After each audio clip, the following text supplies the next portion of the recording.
देश की बात 6 से 7। Speak up for SSC railway exam trend 2 दिनों से चल रहा है। इस ट्रेंड का एक नतीजा ये निकला है कि स्टाफ सिलेक्शन कमीशन ने अपनी वेबसाइट पर जानकारी दी है कि एसएससी सीजीएल 18 और जूनियर इंजीनियर के रिज़ल्ट और एमटीएस 19 की परीक्षा का रिज़ल्ट कब कब निकलेगा। इन तीनों परीक्षाओं के परिणाम की तारीख एसएससी की वेबसाइट पर डाल दी गई है, जिसमें कहा गया है कि एक परीक्षा का परिणाम 21 सितंबर को आएगा, एक का 31 अक्टूबर को, एक को 4 अक्टूबर को आएगा। छात्र अपने रिजल्ट के लिए लंबे समय से संघर्ष कर रहे थे। इस ट्विटर आंदोलन में रेलवे की परीक्षा के छात्र भी जुड़े हैं। उन्हें सफलता नहीं मिली है, जबकि दोनों परीक्षाओं के छात्रों ने मिलकर 2 दिन में और कम से कम आज 35 लाख से अधिक ट्वीट करने का दावा किया है। दुनिया में नंबर 1 ट्रेंड कर रहे थे। भारत में 9 घंटे तक नंबर 1 पर ट्रेंड किया। आधा पास आधा फेल। मेरे हिसाब से आज की मेहनत का ये रिजल्ट, इनके ट्रेंड आंदोलन का रिजल्ट यही रहा। युवाओं ने ना सुनने वाली एसएससी को सुना ही दिया। सोमवार से ही युवा निराश होने लगे थे कि लाखों ट्वीट के बाद भी रिजल्ट नहीं आ रहा है। ये निराशा 35 लाख ट्वीट के बाद भी बढ़ गई कि कोई घोषणा नहीं हो रही है। मगर शाम को स्टाफ सिलेक्शन कमीशन ने 3 परीक्षाओं के रिजल्ट के डेट जारी कर दिए। तुरंत जारी नहीं हो रहे हैं ये रिजल्ट, अब भी उन्हें 20 से 30 दिनों का इंतजार करना होगा। नौजवानों ने आज धुआंधार ट्वीट किया है। लग रहा था सुबह से कुछ खाए पिए नहीं हैं। सबको टैग कर रहे थे, प्रधानमंत्री से लेकर डीओपीटी मिनिस्टर, संपादकों को टैग किया। मगर देश का युवा सुशांत सिंह राजपूत के मूसलाधार कवरेज से हार गया। उनका आंदोलन भाप बनकर उड़ गया, बादलों में मिल गया, लेकिन चैनलों तक नहीं पहुंचा।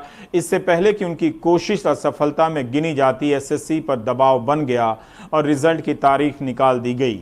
ट्विटर के ट्रेंड आंदोलन की यह बड़ी कामयाबी है, हालांकि मेरे हिसाब से आंशिक है। इतनी बड़ी कामयाबी नीट और जेईई के परीक्षार्थियों को नहीं मिली, पहले के किसी ट्रेंड को नहीं मिली। वे ट्रेंड कराते रहे और इम्तहान भी देने चले गए, शुरू हो गए। सभी धर्मों, सभी जातियों के नौजवान हैं परीक्षा से पीड़ित। साधारण परिवारों के इन नौजवानों के आंदोलन की भाषा अगर आप देखें तो बेहद शालीन रही। व्यापक रूप से यह बात कही जा सकती है। 35 लाख से अधिक ट्वीट कराने के बाद भी उनके लिए कोई मंत्री सामने नहीं आया। ये दुखद बात है। किसी ने आकर खुद से आश्वासन नहीं दिया। विपक्ष के नेता बोलते रहे, सपा के कार्यकर्ताओं ने प्रदर्शन किया, राहुल गांधी ने बोला, प्रियंका गांधी ने भी ट्वीट किया। इसके बाद भी इन्हीं युवाओं को विपक्ष भी नजर नहीं आया या विपक्ष को देखना नहीं चाहते। यह इसलिए भी कह रहा हूं कि इनके हर दूसरे मैसेज में होता है कि विपक्ष कहां है, क्योंकि मीडिया जब विपक्ष के नेता बोलते हैं तो उन्हें दिखाता भी नहीं है। 35 लाख ट्वीट के हिसाब से ही इस ट्रेंड को मत देखिए। कई साल, कई महीने से रिजल्ट और ज्वाइनिंग का इंतजार कर रहे हैं। सिर्फ एसएससी और रेलवे की परीक्षा को लेकर नहीं, बल्कि यूपी पीएससी, बिहार के लोकसेवा आयोग की परीक्षाएं हैं, राजस्थान से लेकर पंजाब तक ऐसे अनगिनत सरकारी इम्तहान हैं जिनके नतीजों के इंतजार में छात्रों की उम्र गुजरती जा रही है। आज पूरी तैयारी के साथ ट्विटर आंदोलन में ये कूदे थे। नए हौसले के साथ नए नए तरीके के स्लोगन और मीम बनाए गए थे। स्टाफ सिलेक्शन कमीशन की परीक्षा के रिजल्ट का इंतजार 492 दिनों से लेकर 800 दिनों से हो रहा था। सोचिए, इनका रिजल्ट आएगा अभी भी 30 दिनों में। मगर रेलवे ने एनटीपीसी के लिए फॉर्म भरा है नॉन टेक्निकल पॉपुलर कैटेगरी के अप्रैल 2019 में। जून से सितंबर 2019 के बीच इनका इम्तहान होना था। आज तक इस परीक्षा का पता नहीं है, इसकी कोई घोषणा नहीं हुई है। इसी तरह से 2018 में एएलपी सहायक लोको पायलट की परीक्षा का विज्ञापन निकला।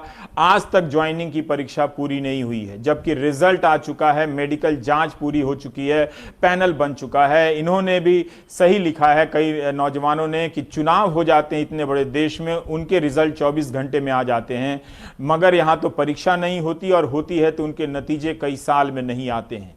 एक ने लिखा है कि पढ़ाई होती रहनी चाहिए, पेपर होते रहने चाहिए, बस नौकरी नहीं होनी चाहिए। इसमें उर्दू शिक्षक की 4000 भर्तियां, सहायक कोषागार लेखाकार भर्ती, यूपीएसएससी के पीड़ित परीक्षार्थी भी ट्रेंड आंदोलन में शरीक हुए। इसके बाद भी कुछ नहीं हुआ। तो ज़्यादातर के आंदोलन में देखें तो जितनी परीक्षाओं के आंदोलनकर्ता इसमें शामिल थे, ज़्यादातर परीक्षाओं के पीड़ितों को सफलता नहीं मिली है, मगर एसएससी के छात्रों को मिली है। तो क्या हम कह सकते हैं कि ट्विटर पर ट्रेंड आंदोलन सफल रहा? मुझे नहीं लगता कि ये कोई बड़ी सफलता है। अगर रेलवे के भी, एएलपी के भी सारे लोगों की ज्वाइनिंग मिल जाती, एनटीपीसी की परीक्षा का ऐलान हो जाता 35,000 वैकेंसी की, तो माना जाता कि जो एकजुटता आई थी उसका रिजल्ट निकला। क्या एसएससी के रिजल्ट निकल जाने के बाद एसएससी रेलवे इम्तहान के इस ट्विटर आंदोलन की एकजुटता समाप्त हो जाएगी?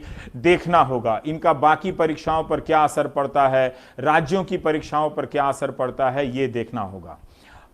और अब देखिए कि इन अनुभवों से इन छात्रों ने क्या सीखा है, ये सुनिए। चीज़ें बहुत ही बुरी चल रही हैं। 2018 का टीयर 3 का रिज़ल्ट नहीं आया अभी तक। 2017 की जॉइनिंग नहीं हुई है। आने वाले एग्ज़ाम का कुछ नहीं पता है। जिस तरीके से सब कुछ चल रहा है, एक एग्ज़ाम को ख़त्म होने में लगभग 3 साल लग जाते हैं जॉइन करने में। तो इस हिसाब से देखूं तो मुझे आने वाले 2 सालों में कुछ नहीं दिख रहा है। मतलब मेरी ज़िंदगी में कोई बदलाव नहीं आएगा। हर सुबह वैसी होगी, हर रात वैसी होगी। पढ़ूंगा लेकिन लाइफ में कोई चेंज नहीं होगा। अब एक बात बताइए कि 2017 वाले जो सीजीएल वाले हैं उनकी ज्वाइनिंग आज तक नहीं हुई है। अब आप हमें 18 में टीयर 3 की डेट बता रहे हैं कि हम आपका जो है 4 अक्टूबर को रिजल्ट दे देंगे। उसके बाद आप हमें टीयर 4 के लिए जो है परेशान करेंगे। आप उसके लिए हमें झिलाएंगे कि कब हम टीयर 4 का एग्जाम लेंगे, कोई आप नहीं बताएंगे। उसके बाद उसके भी परिणाम के लिए आप हमें झिलाएंगे कि फाइनल परिणाम आप कब देंगे, और उसके बाद फिर आप फाइनल परिणाम दे देंगे तो हमें ज्वाइनिंग के लिए झिलाएंगे। हमें टीयर 3 के रिजल्ट की तारीख नहीं चाहिए। हम चाहते हैं कि आप हमें ज्वाइनिंग की तारीख बताएं। आप जो फॉर्म भरवा रहे थे तो बिना वेंडर के क्यों फॉर्म भरवा लिए, जब आपको पता ही नहीं कि एग्ज़ाम लेने वाला कौन है, एग्ज़ाम कौन कंडक्ट करेगा। एग्ज़ाम कंडक्टिंग एजेंसी आपको पहले डिसाइड करना चाहिए, तब फॉर्म भरवाना चाहिए था। और हम लोग बस इसी का इंतज़ार में है कि अब डेट आएगा, अब खुशी का दिन आएगा। चलिए, और हम क्या कहना चाहेंगे, सीजीएल का भी हम एग्ज़ाम दे के बैठे हुए हैं, प्री हो चुका है। पिछला साल का भी मेंस प्री हो चुका है। डिस्क्रिप्टिव का रिजल्ट अभी इन्फॉर्मेशन आया कि चलिए 4 अक्टूबर को आएगा, तो थोड़ा सा खुशी का बात है। और उसके बाद देखते हैं क्या होता है। मैं एसएससी सीजीएल की एस्पिरेंट हूँ। मैं 2016 से इसकी तैयारी कर रही हूँ। 2016 और 17 में मैंने प्री क्लियर किया था, लेकिन मेंस में मैं रह गई थी due to some reasons. And after that मैंने 18 में प्रिपरेशन की। मैंने पेशेंस रखा, मैंने करेज रखा। घर वालों ने मुझे बहुत सपोर्ट किया, लेकिन एसएससी वो कभी सपोर्ट नहीं करती है। पता नहीं क्या होने वाला है। हम अथॉरिटीज़ से रिक्वेस्ट करते हैं कि प्लीज़ सीजीएल टीयर 3 का रिज़ल्ट जितना जल्दी हो सके दे दें, ताकि जो टॉपर्स हैं 2018 के वो अब ना बैठें और हमें मौका मिले कि हमारा सिलेक्शन हो। मैं सभी अथॉरिटीज़ से रिक्वेस्ट करना चाहती हूँ कि प्लीज़ हमारी बात को सुना जाए, हमें एक प्लेटफॉर्म दिया जाए जहाँ हम अपनी बात रख सकें, और जितना जल्दी हो सके रिज़ल्ट देके हमें फ्री करें। अफसोस की बात यह है कि 35 लाख ट्वीट कराने के बाद भी रेल मंत्री पीयूष गोयल ने या रेल मंत्रालय के किसी अधिकारी ने छात्रों को आश्वासन नहीं दिया कि एनटीपीसी की परीक्षा कब कराई जाएगी। इसकी तारीख नहीं निकाली गई, और ना ही ये बताया गया कि एएलपी में जो असिस्टेंट लोको पायलट में 2018 और 19 की परीक्षा देकर जो सेलेक्ट हो चुके हैं वो 1 साल से क्यों बेरोजगार हैं। क्या उन्हें बैक डेट में सैलरी दी जाएगी? कई नौकरियां इन नौजवानों ने छोड़ी है। इन्हें कब तक ज्वाइनिंग कराया जाएगा, इसकी कोई तारीख नहीं दी गई है। अब देखना है कि बहुत ज़माने बाद एसएससी और रेलवे 2 परीक्षाओं के छात्रों की एकजुटता बनी थी। क्या देश में अन्य परीक्षाओं को लेकर भी छात्रों की ऐसी एकजुटता बनेगी और वो अपने लिए बड़ी कामयाबी हासिल कर पाएंगे? ये हासिल उन्हें ही करना है। मीडिया उन्हें सपोर्ट नहीं करेगा, बल्कि वो आंख खोलेंगे तो मीडिया उनकी आंख में सुशांत सिंह राजपूत के कवरेज को लेकर घुस जाएगा, और वो चिल्लाने वाला एंकर रात को भी आ जाएगा कि तुम सो रहे हो, तुम हमारा कवरेज क्यों नहीं देख रहे हो। जीडीपी का डेटा क्या आया है? क्या आपको मालूम है कि -23.9% जीडीपी हो गई है भारत की। 2 डिजिट डबल डिजिट ग्रोथ के सपने दिखाए जाते थे, वो सारे सपने ध्वस्त हो गए हैं। तालाबंदी का फैसला किस लिए लिया गया, किन लोगों के साथ बैठकर लिया गया, जब लिया गया तो क्या रिपोर्ट थी सामने, क्या विकल्प थे? आपको ये कभी जानकारी नहीं मिलेगी, क्योंकि भारत के प्रधानमंत्री नरेंद्र मोदी दुनिया के उन प्रधानमंत्रियों में से हैं जो बड़े देश हैं जिन्होंने कोविड पर एक भी प्रेस कॉन्फ्रेंस नहीं की है। बाकी हिसाब मैं नहीं कर रहा हूं। अभी आप देखिए कि जीडीपी के आंकड़े आए, करीब करीब 24 घंटे हो गए। इसी देश की बात में 6 बजे